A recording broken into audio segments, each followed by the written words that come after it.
नमस्कार दोस्तों। आज हम कक्षा 10 के लिए विषय सामाजिक विज्ञान का जो अध्याय 2 है उसमें मुगल साम्राज्य की स्थापना, भारत में किस प्रकार से मुगल साम्राज्य की स्थापना हुई उसके बारे में थोड़ी सी चर्चा करेंगे। तो देखो, सबसे पहले मुगल साम्राज्य की स्थापना में सबसे पहले आता है मुगल साम्राज्य। मुगल साम्राज्य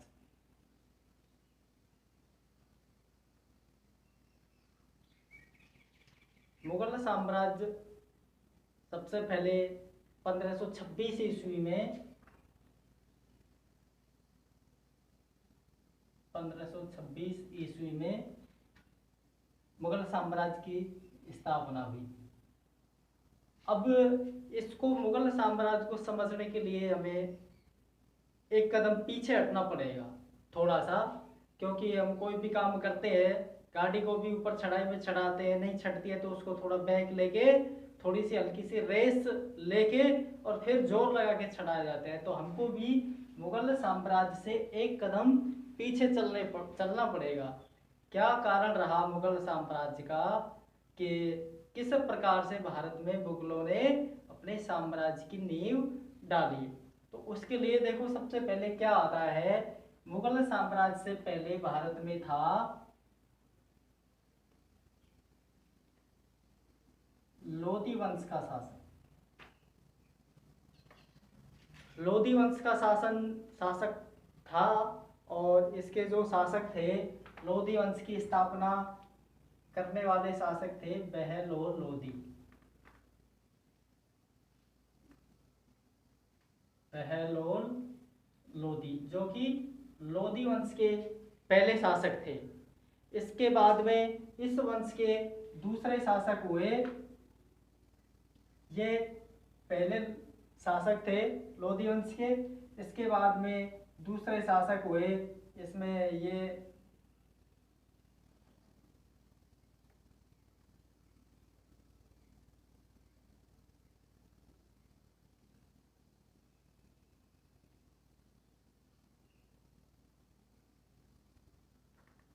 सिकंदर लोधी, ये इस वंश के दूसरे शासक हुए।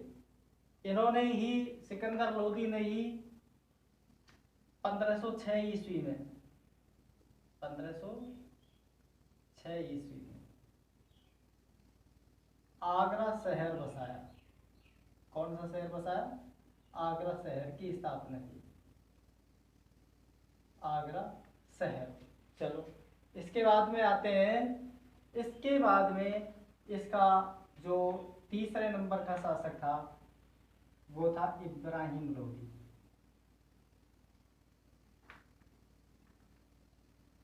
इब्राहिम लोधी यह इस वंश का तीसरा और अंतिम शासक था। अंतिम शासक लोधी वंश का। कितने शासक हुए? 3। पहला था बहलोल लोधी, उसके बाद में सिकंदर लोधी। इसने क्या किया? 1506 ईस्वी में आगरा शहर की स्थापना की। फिर उसके बाद में आया इब्राहिम लोधी, जो तीसरा, वह इस वंश का अंतिम शासक था। अब क्या होता है, जब दिल्ली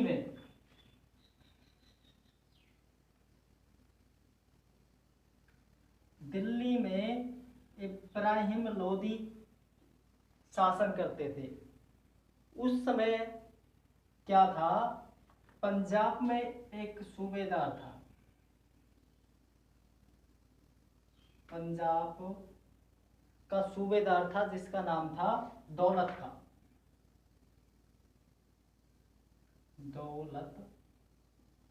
दौलत खां। इसने क्या किया? इसने सोचा, यदि ये इब्राहिम लोधी है जो यदि आगे धीरे धीरे बढ़ता गया, पंजाब तक बढ़ गया, तो ये पंजाब को भी अपने अधिकार क्षेत्र में कर लेगा।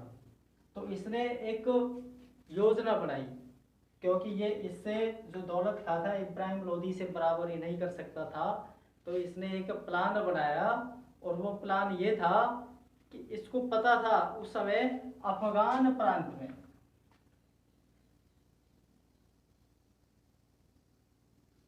अफगान प्रांत में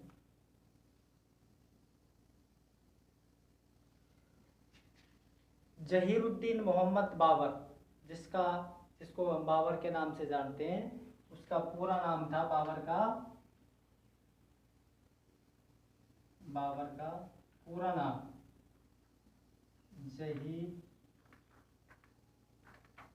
जहीरुद्दीन मोहम्मद बाबर। तो इसको इसके बारे में जानकारी थी, किसको? पंजाब के सूबेदार दौलत खां को। तो इसने सोचा क्यों नहीं इससे दोस्ती की जाए और इसको भारत आने के लिए निमंत्रित किया जाए।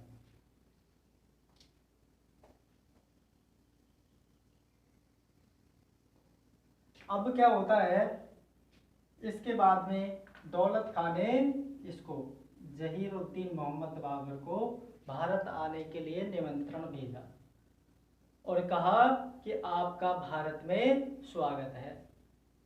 बाबर को क्या चाहिए था कि उसको भी किसी प्रकार किसी बहाने से भारत आने का मौका मिल जाए। अब ये बाबर अफगान प्रांत का था और इसके पिता का नाम था, इसकी थोड़ी सी जानकारी और ले लेते हैं, उमर शेख मिर्जा। उमर शेख मिर्जा। इधर माता थी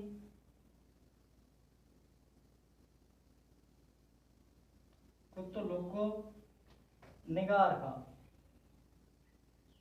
कुतुलुक निगार खां इसकी माता का नाम था। क्या था इसकी माता का नाम? कुतुलुक निगार खां। अब यहाँ तक समझ लीजिए, जैसे पंजाब के सूबेदार ने किसको बुलाया? जहीरुद्दीन मोहम्मद बाबर को, जो कि अफगान प्रांत का था, और इसके पिता का नाम उमर शेख मिर्जा था, माता का नाम कुतुलुक निगार खां था। अब आता है कि इसका जन्म भी इसका अफगान प्रांत में ही हुआ था, और वह हुआ था, यहाँ लिख देते हैं इधर,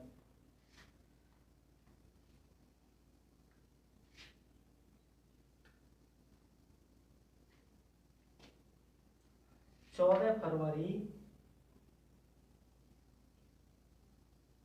1483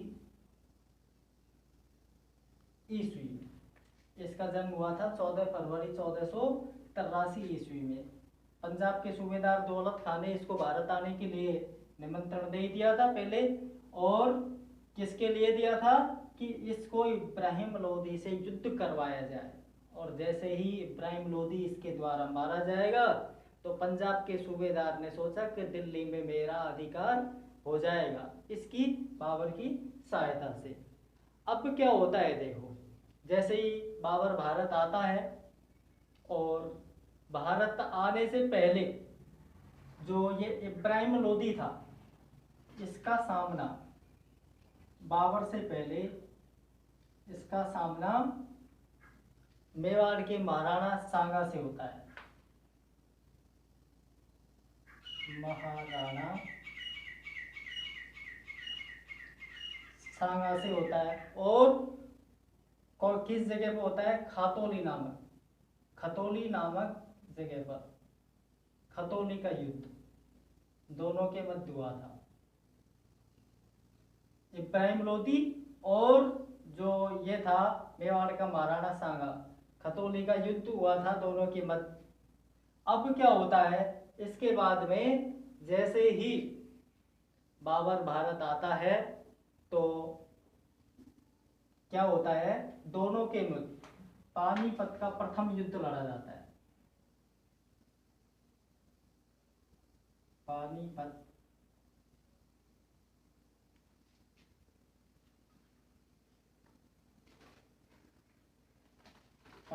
का प्रथम युद्ध।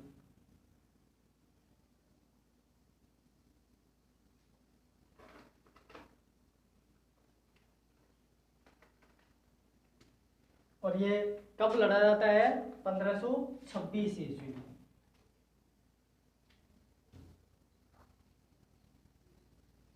1526 ईस्वी में किसके मध्य लड़ा जाता है? मेवाड़ के महाराणा सांगा और बाबर के मध्य।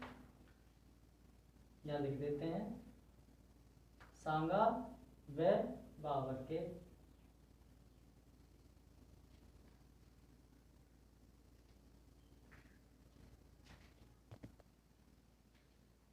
सॉरी, ये 1526 ईस्वी का युद्ध हुआ था।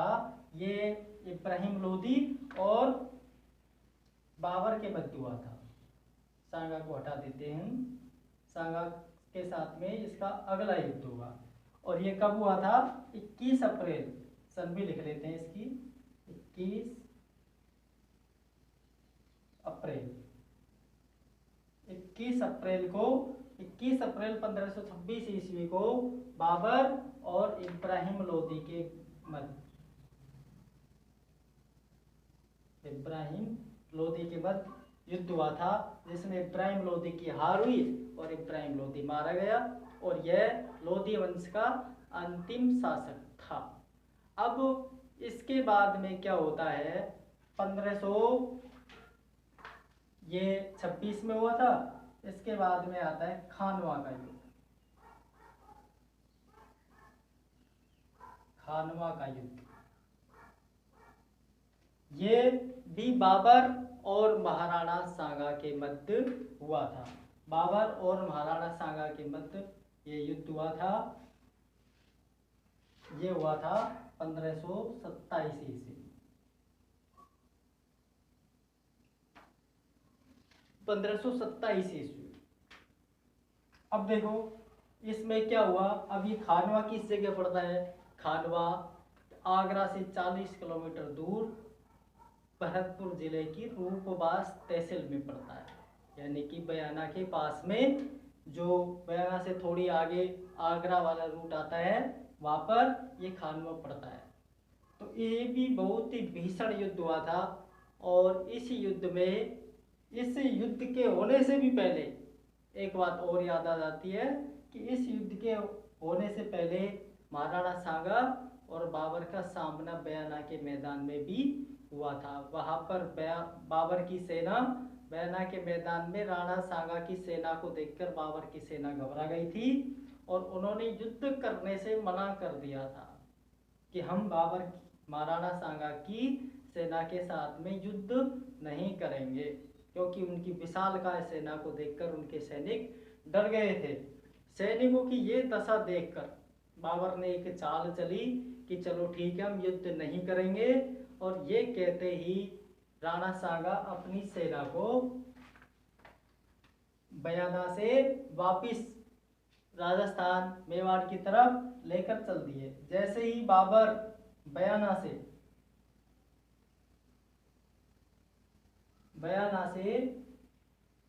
आधे रास्ते में ही पहुंचे थे, कुछ दूरी तक, और पीछे से बाबर ने घोषणा कर दी हम आपसे युद्ध करने के लिए तैयार हैं, क्योंकि वो राजस्थान के वीर सपूत वीर योद्धा थे, डरते नहीं थे। और उन्होंने युद्ध स्वीकार करने की, युद्ध की जो चुनौती दी थी उसको स्वीकार कर लिया और खानवा के मैदान में जा पहुंचे। लेकिन फिर भी बाबर की सेना महाराणा सांगा की सेना से डरी हुई थी। तो बाबर ने सोचा कि इस तरह से तो मेरी हार हो जाएगी। तो उसने क्या किया, सैनिकों में जोश भरने के लिए, जो उस समय सैनिकों से एक प्रकार का कर लिया जाता था, उस कर का नाम था तमजा कर। तमजा कर को समाप्त करने की घोषणा कर दी कि सैनिकों से किसी प्रकार का कोई कर नहीं लिया जाएगा। लेकिन सैनिकों ने कहा कि भाई कर समाप्त करने की घोषणा तो कर दी, लेकिन हम युद्ध में मारे गए, तो ये कर का क्या बढ़ेगा। तो उन्होंने कहा चलो ठीक है, आप मारे गए तो ऐसी बात है। फिर उसने एक दूसरी पद्धति अपनाई और वो थी जिहाद के नाम से। जिहाद नाम होता है धर्म का, कि यदि आप जीतोगे तो अपने धर्म के लिए जीतोगे, और हारोगे तो अपने धर्म के लिए, यानी कि अपने धर्म से हारोगे। तो सैनिकों में थोड़ा जोश आया और इस प्रकार से दोनों की सेनाओं में भीषण युद्ध हुआ। ये था खानवा का युद्ध 1527। और इस युद्ध में इतना भीषण युद्ध था कि मेवाड़ के महाराणा सांगा के शरीर पर इस युद्ध में 80 घाव लगे। 80 घाव लगे। तो देख लीजिए, एक बार फिर से समझ लीजिए। यहाँ से पानीपत का प्रथम युद्ध किस अप्रैल 1526 को इब्राहिम लोदी और बाबर के मध्य हुआ था। इसके बाद में खानवा का युद्ध 1527 ईस्वी में बाबर और राणा सांगा के मध्य हुआ था। सांगा और बाबर, इन दोनों के मध्य ये युद्ध हुआ था। तमजा कर समाप्त किया था। राणा सांगा के शरीर पर 80 घाव आए थे। इस युद्ध को जीतने के बाद राणा सांगा ने अपने आप को गाजी की उपाधि से संबोधित किया कि हम इस समय युद्ध की जब जीत हुई तो उन्होंने गाजी की उपाधि धारण की। इसके बाद में और भी युद्ध हुए, जैसे एक था चंदेरी का युद्ध 1528 ईस्वी में, एक हुआ था 1529 ईस्वी में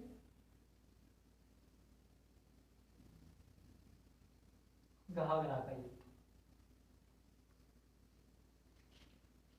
घाघरा का युद्ध, इस घाघरा के युद्ध में अफगानों को परास्त किया गया था। घाघरा के युद्ध में अफगानों को परास्त किया गया।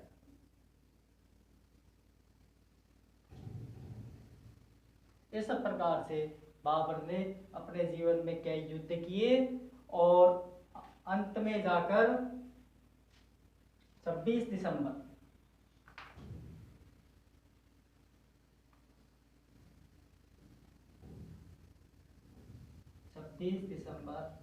1530 ईस्वी में बाबर की मृत्यु हो गई और बाबर को आगरा में दफना गया। बाद में इसने पहले से अपनी इच्छा के अनुसार इसको काबुल भिजवाया गया, वहां पर इसे दूसरी बार दफनाया गया। आगरा से ले जाके काबुल में दफनाया गया। चलो, और रही बात आगे की उनकी शासकों की, बाबर के बाद आने वालों की, उनको भी हम अगली वीडियो में जैसे ही आएगी अपने आपके पास आप देख लेना और इसको अच्छी तरह से समझ सकते हैं दोबारा से कैसे क्या हुआ।